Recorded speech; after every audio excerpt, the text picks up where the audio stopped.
ठीक है, तो चलिए हमारे पास जो क्वेश्चन है वो ये है 6 plus log to the base 3/2 और अंदर जो एक्सप्रेशन है वो इस तरीके से है ना। चलिए अब देखो इसको कैसे सॉल्व करेंगे।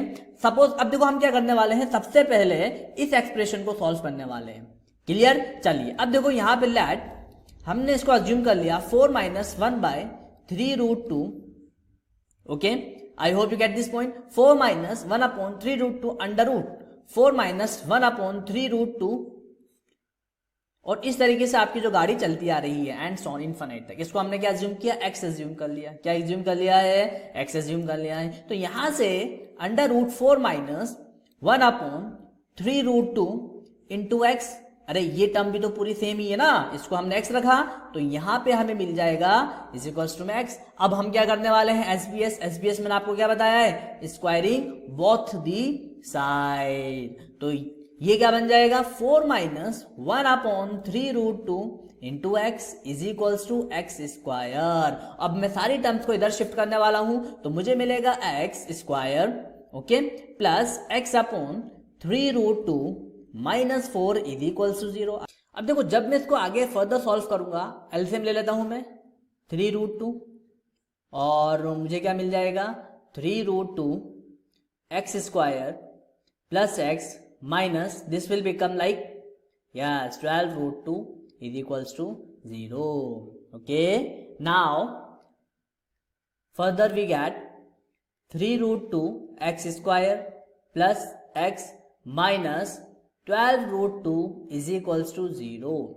ठीक है, तो फाइनल एक्सप्रेशन मेरे पास, फाइनल इक्वेशन ये आ गई। ठीक है, अब मुझे इसको सॉल्व करना है, मुझे इसके रूट्स निकालने हैं। तो मैं क्या करूंगा, मिडिल टर्म को स्प्लिट करूंगा। तो देखो यहां से 3√2 एक्स स्क्वायर, अब मुझे इसको इस तरीके से स्प्लिट करना है कि प्लस और माइनस से मेरे पास प्लस या माइनस करने पे प्लस एक्स आ जाए और मल्टीप्लाई करने पे क्या आना चाहिए, जो कांस्टेंट है और जो कोफिशिएंट ऑफ एक्स स्क्वायर है इसका मल्टीप्लीकेशन आना चाहिए। क्लियर। तो देखो 12√2 इंटू 3√2 जब आप करोगे तो आपको क्या मिलेगा, yes 36 into 2 this will become 72। तो देखो बस एक ही तरीके से हम इसको कर सकते हैं, like plus 9x minus 8x। जब आप इसको सॉल्व करोगे तो प्लस x आएगा और जब इसको 9 इंटू 8 करोगे तो 72 आ जाएगा।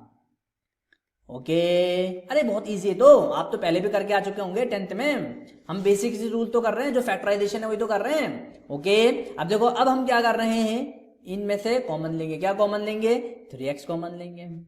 ओके, तो हमें अंदर क्या मिलेगा, हमें अंदर मिलेगा √2x। ओके, प्लस में क्या मिल जाएगा इधर, यस 3। अब देखो ये जो नेक्स्ट टू टर्म्स है इसमें से क्या कॉमन ले सकते हैं हम, इसमें से हम ले लेते हैं -4 कॉमन ले लेते हैं। यहाँ पे क्या बचेगा 2x, ओके, एंड प्लस यहाँ पे बच जाएगा हमारे पास 3√2 इज इक्वल्स टू 0। अभी देखो आगे अब हम जो है इधर क्या है 3x अंडर √2x प्लस 3। यहाँ पे हम देखो माइनस √2 कॉमन ले ले और तो यह आ जाएगा 4√2 this will become √2x plus 3 is equals to 0। अब देखो हमारे पास दो टर्म्स बनी ये वाली, इसमें से क्या कॉमन आ रहा है, √2x प्लस 3 कॉमन आ रहा है और यहाँ पे क्या बचेगा 3x minus 4√2 is equals to 0। तो हमारे पास x की कौन कौन सी वैल्यू आ जाएगी, एक तो आएगी x की वैल्यू -3/√2, ओके, और x की वैल्यू कितनी आ जाएगी, एक आएगी 4√2/3।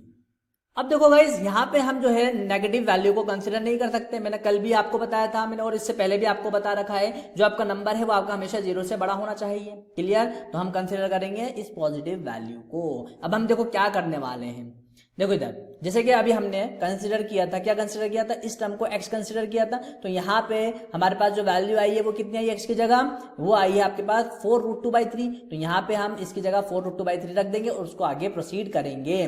ठीक है, तो हमारे पास जो नंबर था, हमें जो वैल्यू फाइंड आउट करनी थी वो थी 6 प्लस log 3/2, ओके, 1/3√2 इंटू यहाँ पे हमारे पास जो इन्फिनाइट वाली सीरीज थी उसकी जगह हम क्या रखने वाले हैं 4√2/3। क्लियर। तो देखो यहां से √2 से तो √2 कैंसिल हो गया और देखो ये बन जाएगा 6 प्लस log 3/2 इंटू, देखो ये बनेगा आपके पास 2/3 का होल स्क्वायर, ओके ये बनेगा ना 2 का 4 की जगह हमने लिखा 2 स्क्वायर और 3 × 3 3 स्क्वायर है, ठीक है। तो देखो यहाँ से 6 प्लस यह आ जाएगा 2 आपका बाहर, तो ये रहेगा log 3/2 × 2/3। अब देखो जो नंबर है और जो बेस है वो आपका यस इन्वर्स है एक दूसरे का, तो हम इसको लिख सकते हैं 6 + 2 × -1, तो इसका आंसर कितना आ जाएगा 6 - 2 = 4। तो देखो कितने इजी वे में हमने आईआईटी का क्वेश्चन जो आपके आईआईटी एग्जाम में आ चुका है, जो एडवांस ये एडवांस के पेपर में क्वेश्चन आ चुका है, ठीक है। तो अगर आपने अच्छे से पढ़ाई करी है, एक एक चीज आपने अच्छे से करी है, तो आप इस क्वेश्चन को बहुत ही आसानी से कर सकते हो। और अगर आपने नहीं पढ़ा है, आपने पुराने लेक्चर मेरे नहीं देखे हैं, तो आप इसको नहीं कर सकते, बहुत मुश्किल से आप इसको कर पाएंगे। क्लियर? तो मैंने आपको क्या कहा था, अगर आप मेरे नोट्स पढ़ लेंगे, जस्ट आपको क्या करना है नोट्स ही पढ़ना है। नोट्स अगर आपने पढ़ लिया तो आपका आधे से ज्यादा काम हो जाएगा, मेंस तो आपका यूं ही निकल जाएगा। बहुत सारी चीज ऐसी होती हैं जो डिट्टो एग्जाम में मेंस के पेपर में आएंगी एज इट इज। बस आपको क्या करना है, यस बस आपको अच्छे से पढ़ाई करनी है, नोट्स अच्छे से बनाने हैं, ठीक है। बस थोड़ा सा हो सकता है डेटा इधर उधर हो, बाकी काफी सारे क्वेश्चंस आपको नोट्स में से मिलेंगे। क्लियर? तो ऐसे ही और भी बहुत सारे मैं आपको क्वेश्चंस कराऊंगा जेई के, ठीक है। तो बस आपको क्या करना है, एक तो कॉन्फिडेंस रहना है, ठीक है, मतलब आपको अपना कॉन्फिडेंस लूज नहीं करना है। और कॉन्फिडेंस कैसे आएगा, मोर प्रैक्टिस, जितना ज्यादा आप क्वेश्चंस की प्रैक्टिस करोगे। क्लियर? चलिए इसी के साथ अब हम